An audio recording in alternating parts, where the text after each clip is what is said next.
So hi friends, ಇವತ್ತಿನ ವಿಡಿಯೋನಲ್ಲಿ ನಾವು ಇನ್ ಕೇಸ್ ನೀವೇನಾದರೂ ಗೋಲ್ಡ್ ಲೋನ್ ತಗೋಬೇಕು ಅಂತ ಅಂದ್ಕೊಂಡಿದ್ರೆ, ಎಸ್ಪೆಷಲಿ ನ್ಯಾಷನಲೈಸ್ಡ್ ಬ್ಯಾಂಕಿಂದ ಏನೇನು ಹಿಡನ್ ಚಾರ್ಜಸ್ ಇರುತ್ತೆ ಅನ್ನೋದನ್ನು ನಾನು ಈ ವಿಡಿಯೋ ಮೂಲಕ ತೋರಿಸ್ಕೊಡ್ತೇನೆ.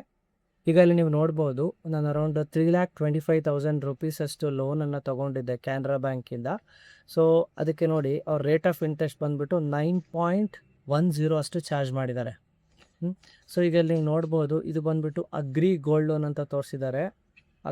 ಅವ್ರು ಚಾರ್ಜ್ ಮಾಡಿರೋದು 9.10. ಬಟ್ ನಮಗೆ ಲೋನನ್ನು ಇಶ್ಯೂ ಮಾಡಬೇಕಾದ್ರೆ ಅವರು ಪಾಣಿ ಎಲ್ಲ ಇಸ್ಕೊಂಡಿದ್ರು.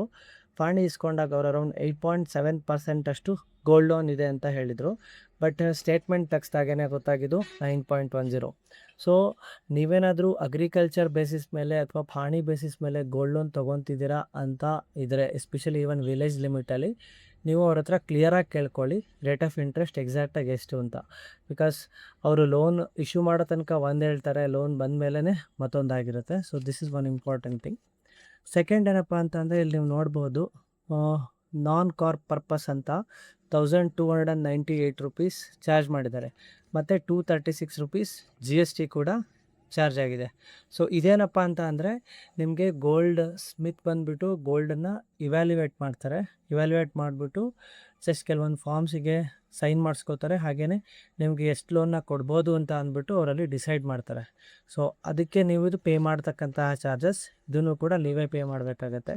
ಮತ್ತು ಇಂಪಾರ್ಟೆಂಟ್ ಥಿಂಗ್ ಬಂದುಬಿಟ್ಟು ಇನ್ಶೂರೆನ್ಸ್. ಸೊ ನಿಮ್ಮ ಗೋಲ್ಡ್ ಲೋನ್ಗೆ, ಸೊ ನೀವೇನು ಗೋಲ್ಡನ್ನ ಪ್ಲೆಡ್ಜ್ ಮಾಡಿಟ್ಟಿರ್ತೀರಲ್ಲ ಬ್ಯಾಂಕ್ ಒಳಗೆ, ಸೊ ಆ ಗೋಲ್ಡ್ಗೆ ಬ್ಯಾಂಕ್ ಅವರು ಇನ್ಶೂರೆನ್ಸ್ ಮಾಡಿಸ್ತಾರೆ.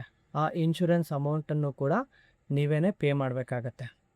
ಸೊ ನೀವು ಆ್ಯಕ್ಚುಲಿ ಇಂಟ್ರೆಸ್ಟ್ನ ಪೇ ಮಾಡ್ತೀರಾ, ಪ್ಲಸ್ ಇನ್ಶೂರೆನ್ಸ್ ಅಮೌಂಟನ್ನು ಕೂಡ ನೀವೇ ಪೇ ಮಾಡಬೇಕಾಗತ್ತೆ. ಮತ್ತು ನೋಡಿ, ಸೊ ಇದಾದ ನಂತರ 1 ವರ್ಷದ ತನಕ ಬ್ಯಾಂಕ್ ಅವರು ನಿಮಗೇನು ತೊಂದರೆ ಕೊಡೋದಿಲ್ಲ. ಹಾಗೆಯೇ ಲೈಕ್ ನಿಮಗೆ ಕಂಪ್ಲೀಟ್ ಟೈಮ್ ಇರುತ್ತೆ. ಸೊ 1 ಇಯರ್ ಎಂಡಲ್ಲಿ ನೀವು ಔಟ್ಸ್ಟ್ಯಾಂಡಿಂಗ್ ಇಂಟ್ರೆಸ್ಟ್ ಪ್ಲಸ್ ಪ್ರಿನ್ಸಿಪಲ್ ಅಮೌಂಟನ್ನು ಪೇ ಮಾಡಿದ್ರೆ ಸಾಕು, ನಿಮಗೆ ನಿಮ್ಮ ಗೋಲ್ಡ್ ಏನು ಪ್ಲೆಡ್ಜ್ ಮಾಡಿಟ್ಟಿರ್ತೀರಲ್ಲ ಅದನ್ನ ರಿಲೀಸ್ ಮಾಡಿ ಕೊಡ್ತಾರೆ. ಸಪೋಸ್ ನೀವೇನಾದರೂ fail to repay the interest ಅಥವಾ ಪ್ರಿನ್ಸಿಪಲ್ನ ನೀವು ಕಟ್ಟಿಲ್ಲ ಅಂತ ಅಂದರೆ ಕೆಲವೊಂದು ಪೆನಾಲ್ಟಿ ಇರುತ್ತೆ. ಅದೇನು ಅಂತ ತೋರಿಸ್ತೇನೆ. ಈಗ ಇಲ್ಲಿ ನೀವು ನೋಡ್ಬೋದು, ಪೆನಾಲ್ಟಿ ಚಾರ್ಜಸ್ ನಿಮಗೆ 2% ಪ್ಲಸ್ GSTನ ಚಾರ್ಜ್ ಮಾಡ್ತಾರೆ in case if there is a delay. So ಈಗ ಅಲ್ಲಿ ನೀವು ನೋಡ್ಬೋದು, ನಾನು ಎಕ್ಸಾಕ್ಟ್ 1 ಇಯರ್ ಆದ ನಂತರ 4/5/2024 16/5/2025. ಸೊ ಈಗ ಇಲ್ಲಿ ನೀವು ನೋಡ್ಬೋದು, ನಾನು ಜಸ್ಟ್ ಅರೌಂಡ್ 1 lakh ರೂಪಿ ಅಷ್ಟೇ ಪೇ ಮಾಡಿದ್ದೆ principle. Still around 2.5 lakh pending ಇತ್ತು. ಬಟ್ ಅದಕ್ಕೆ ನೋಡಿ, ಅವರು 203 ರುಪೀಸ್ ಪೆನಾಲ್ಟಿ ಹಾಕಿದ್ದಾರೆ ಮತ್ತು 156 ರುಪೀಸ್ ಪೆನಾಲ್ಟಿ ಹಾಕಿದ್ದಾರೆ.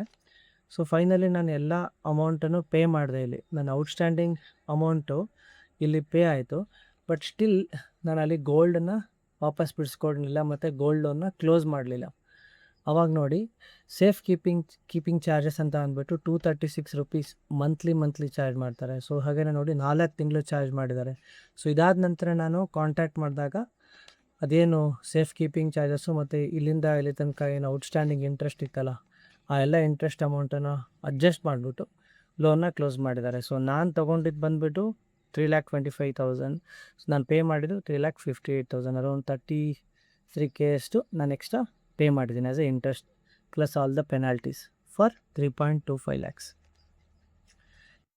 ಸೊ ಈ ಸೇಫ್ ಕೀಪಿಂಗ್ ಚಾರ್ಜಸ್ ಅಂದರೆ ಏನಪ್ಪ ಅಂತ ಅಂದರೆ, ಲೈಕ್ ನೀವು ಗೋಲ್ಡನ್ನು ಪ್ಲೆಡ್ಜ್ ಮಾಡಿರ್ತೀರಲ್ಲ ಬ್ಯಾಂಕಲ್ಲಿ, ಸೊ ಪರ್ 1 ಇಯರ್ ಆ ಲಾಕರ್ಗೆ ಏನೂ ಅವರು ಚಾರ್ಜ್ ಮಾಡೋದಿಲ್ಲ. ಅದೆಲ್ಲ ಕಂಪ್ಲೀಟ್ಲಿ ಬ್ಯಾಂಕ್ಸ್ ರೆಸ್ಪಾನ್ಸಿಬಿಲಿಟಿ ಆಗಿರುತ್ತೆ. ಬಿಕಾಸ್ ನೀವು ಇಂಟ್ರೆಸ್ಟ್ ಪೇ ಮಾಡ್ತಿರ್ತೀರ.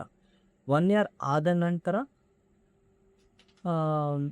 ಬ್ಯಾಂಕ್ ಅವ್ರು ಏನು ಮಾಡ್ತಾರೆ, ನಿಮ್ಮ ಹತ್ರ ಸೇಫ್ ಕೀಪಿಂಗ್ ಚಾರ್ಜಸ್ ಅಂದರೆ ನೀವು ಲಾಕರ್ ಚಾರ್ಜಸ್ ಇರುತ್ತಲ್ಲ ಅದನ್ನ ಕೂಡ ನಿಮ್ಮ ಹತ್ರ ಇಸ್ಕೊಳ್ತಾ ಹೋಗ್ತಾರೆ. ಸೊ ನಿಮ್ಗೆ ಆಲ್ವೇಸ್ ಒಂದು ಸಜೆಷನ್ ಏನಪ್ಪ ಅಂತ ಅಂದರೆ, ನೀವು ಗೋಲ್ಡ್ ಲೋನ್ ತೊಗೊಂಡಿದ್ರೆ ವಿತಿನ್ ಎ ಇಯರ್ ಕ್ಲೋಸ್ ಮಾಡಿದ್ರೆ you can save a lot. So 1 year ಆದ ನಂತರ ಆದರೆ ನೀವು ಹೋಗ್ಬಿಟ್ಟು ಕಂಪ್ಲೀಟ್ಲಿ ಗೋಲ್ಡ್ ಲೋನ್ನ ರಿನ್ಯೂವಲ್ ಮಾಡಿಸ್ಕೊಳ್ಳಿ.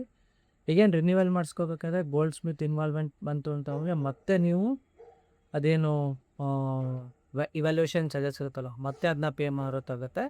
ಸಪೋಸ್ ಇವ್ಯಾಲ್ಯೂಯೇಷನ್ ಬೇಡ ಅಂತ ಅಂದರೆ ಅದೇ ನೀವೇನು ಗೋಲ್ಡ್ ಇಟ್ಟಿರ್ತೀರಲ್ಲ, ಸೊ ಇಟ್ಟಿರೋ ಅಮೌಂಟಿಗೆ ನೀವು ಮತ್ತೆ ರಿನ್ಯೂ ಮಾಡ್ತೀರಿ ಅನ್ನೋದು ಸ್ವಲ್ಪ ನಾಮಿನಲ್ ಚಾರ್ಜಸ್ ತೊಗೊಂಡು ಮತ್ತೆ ಅವರು ರಿನ್ಯೂ ಮಾಡ್ತೀನಿ. ಸೊ ಐ ಹೋಪ್ ಇಲ್ಲಿ ನಾನು ಕೊಟ್ಟಂಥ ಇನ್ಫಾರ್ಮೇಷನ್ ಯೂಸ್ಫುಲ್ ಆಗಿದೆ ಅಂತ ಅನ್ಕೊಂತೀನಿ. Thanks for watching and have a good night.